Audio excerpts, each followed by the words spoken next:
नमस्कार दर्शक बंधुगण मुझे आपको ये भिडियो कहने आपने सेप्टेम्बर मसरे भत्ता टଙ୍କା केते लेखा पाइबे मुझे आपको संपूर्ण भिडियो कहने आपने दयाकोरी भिडियोटी को मोर लास्ट देखूँ। तो मुझे स्टार्ट करना जदि आपंकर बयस सीमा एठार मुझे लेखिकी कही जदि आपंकर बयस सीमा 60 रु आपंकर 79 होता है ताहले आपको मुझे कही नौची से 1000 टଙ୍କା आपको देखापी मिल आपने बहुत लोग भावुले सरकार कहते 3035 बढ़ापी एवं भी आप सेप्टेम्बर मस आसी साराने ए पर्यंत आपको भत्ता टଙ୍କା बढ़ी तो आपने जापारे जदि आप बयस सीमा 60 रु 79 बयस होता है ताहले से व्यक्ति मानक मिल 1000 टଙ୍କା तो मुझे कही नौ 1000 टଙ୍କା मिल तो आपने जापारे जदि आप बयस सीमा मुझे कही नौ 80 वर्ष रु ऊर्ध्व होता है से मानक मिल 1200 टଙ୍କା बोली कहुच्छी। तो बहुत लोक मनरे सन्देह थी बीजेपी सरकार आसवा पूर्व प्रतिश्रुति देता जदि आपंकर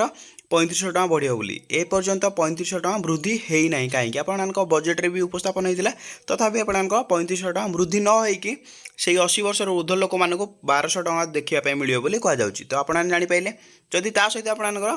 80% आपने भिन्नक्षम अक्षम होते से 1200 टଙ୍କା मिले बोली कहुच्छी।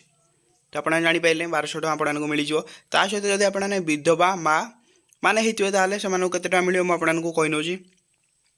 जदि आपने विधवा माँ होते आपको से 1000 टଙ୍କା देखापी मिले बोली कहुच्छी। आपने जापारे 1000 टଙ୍କା देखापी मिले यही सेप्टेम्बर मस कथा मुझे कहूँ आपंकर सेप्टेम्बर मस आपको ये टଙ୍କା मिले तापर जदि आपने भिन्नक्षम होते 80% रु जदि आपने कम होते भिन्नक्षम ताहले आपको केते मिल से आपको 1000 टଙ୍କା अपरिवर्तित 1000 टଙ୍କା देखापी मिले बोली कहुच्छी। तो आपने भावुए जे आपने सरकार कहते बजेट्रे उपस्थापन करते 3500 टଙ୍କା वृद्धि करने 80 वर्ष ऊर्ध्व ता सहित 80% अधिक अक्षम थी लोक मानू किंतु ए पर्यंत किसी भी कार्यकारी होना। तो आपने भिडियोटी बहुमात्रा सेयार कर सहित आपने कमेंट कर आपंकर भत्ता टଙ୍କା केबे इनक्रिज होमें भिडियो माध्यम आपको सर्वप्रथम जनईदेवु। जदि आपको भिडियोटी भल लगे भिडियो को लाइक आउ चैनल को सब्सक्राइब करके बेल आइकन को ऑल पे प्रेस करदेवे एमतीका नुआ नुआ भिडियो देखापी।